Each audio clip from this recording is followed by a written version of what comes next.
Nagbabala ang Korte Suprema laban sa scam na nanghihingi ng pera gamit ang pangalan ng mga korte. Yan ang ulat ni Harley Valbuena. Pinag-iingat ng Korte Suprema ang publiko laban sa mga nagpapakalat ng mga pekeng dokumentong gumagamit sa pangalan ng kataas-taasang hukuman at iba pang korte upang mangikil ng pera.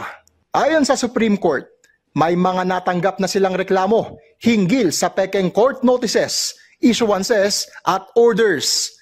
Meron ding mga nagpapanggap na empleyado ng korte. Karamihan ay nag-aalok ng pag-areglo sa mga kaukulang kaso kapalit ng pera.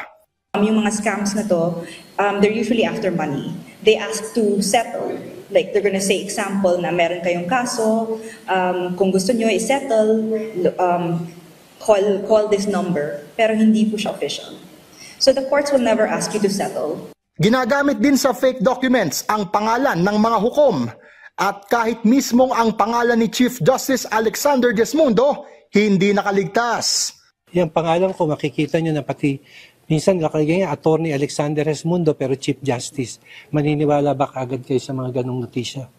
Ayon sa SC, ang mga opisyal na dokumento ay inilalabas ng mga korte sa pamamagitan ng email na pwedeng maberipika sa websites ng SC, Court of Appeals, Court of Tax Appeals at Sandigan Bayan.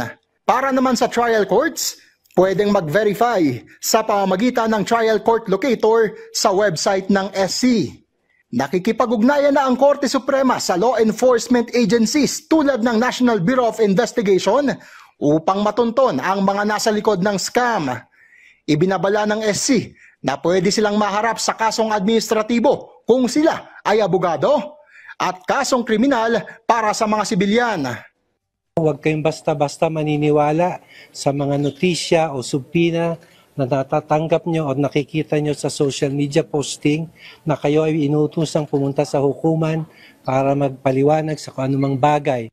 We urge everyone to stay alert and always double-check the authenticity of any court-related document or announcement.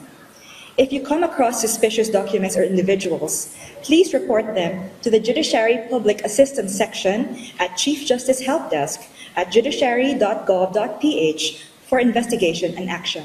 Matatandaang pinagpapaliwanag din ng Korte Suprema ang senatorial candidate na si Attorney Raul Lambino dahil sa pagpapakalat ng fake news tungkol sa umano'y temporary restraining order na nagpapahinto sa pag-aresto kay dating Pangulong Rodrigo Duterte kaugnay ng kanyang kaso sa International Criminal Court.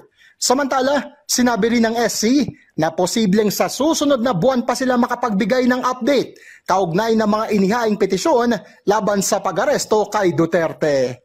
Harley Valbuena para sa Pambansang TV sa Bagong Pilipinas.